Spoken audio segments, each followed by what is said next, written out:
You're exhausted after a long day, staying at a friend's house, but you lie awake for hours staring at the ceiling in their guest room. Your own bed is only 20 minutes away, but you're trying to be social and spend the night, except your brain absolutely refuses to let you fall asleep in this unfamiliar environment. Sleepovers, overnight trips, even luxury hotel stays become exercises in sleep deprivation because your body will only truly rest in your own bed, with your own pillow, in your own familiar bedroom. You're not being high maintenance about accommodations. You're not ungrateful for hospitality or particular about thread counts and mattress brands. Your nervous system just has very specific requirements for feeling safe enough to enter deep sleep, and those requirements apparently include being in your own controlled, familiar sleep environment. Let's start with what's actually happening when you can't sleep away from home. Most people can adapt their sleep patterns to different environments relatively easily, treating sleep as a basic biological function that works anywhere they feel reasonably safe and comfortable. But your brain treats sleep as a vulnerable state that requires maximum environmental security and familiarity.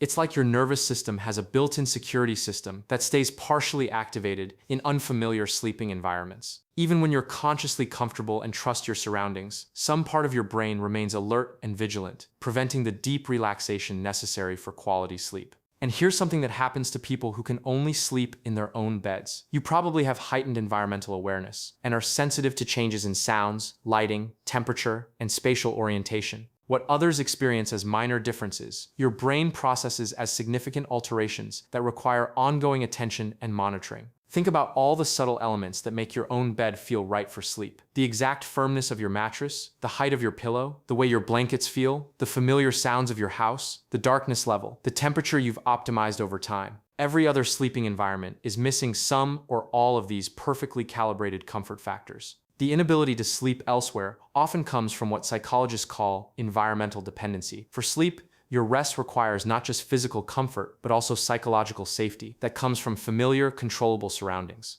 Your own bed represents a space you've optimized specifically for your sleep needs. You probably experience genuine anxiety about sleeping away from home, which creates a cycle where worrying about not sleeping makes it even harder to fall asleep in unfamiliar places. The anticipation of a sleepless night becomes a self-fulfilling prophecy that reinforces your need to sleep only at home.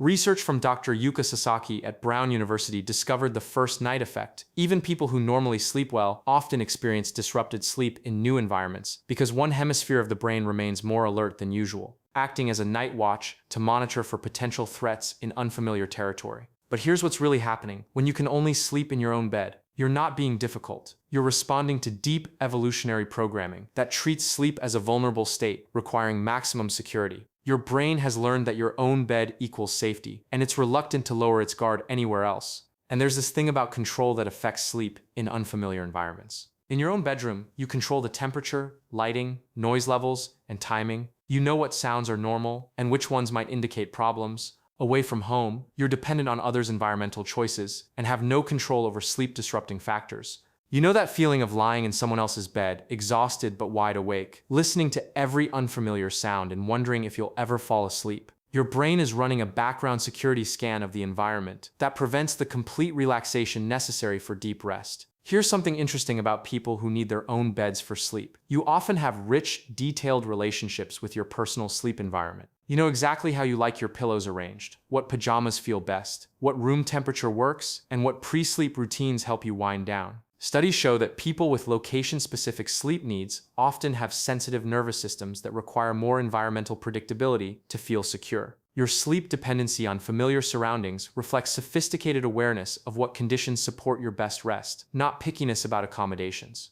Think about how this affects your social and travel opportunities. You might decline invitations to spend the night places, cut trips short to sleep at home, or endure exhausting days after sleepless nights away from your own bed. Your sleep needs create real limitations on spontaneous social activities. The need for familiar sleep environments often intensifies during stressful periods or major life changes. When other aspects of life feel uncertain or overwhelming, your brain becomes even more particular about maintaining the one environment where you feel completely safe and in control. And here's something that makes this pattern stronger over time. Every night you sleep well in your own bed reinforces the association between that specific environment and quality rest. Meanwhile, every poor night's sleep away from home strengthens your brain's belief that only your own bed provides adequate sleep conditions. Most people who can only sleep at home have tried various strategies to improve sleep in other locations. Bringing their own pillows, using sleep masks, traveling with familiar blankets or sounds. Sometimes these help, but often the fundamental need for environmental familiarity can't be completely addressed through portable comfort items.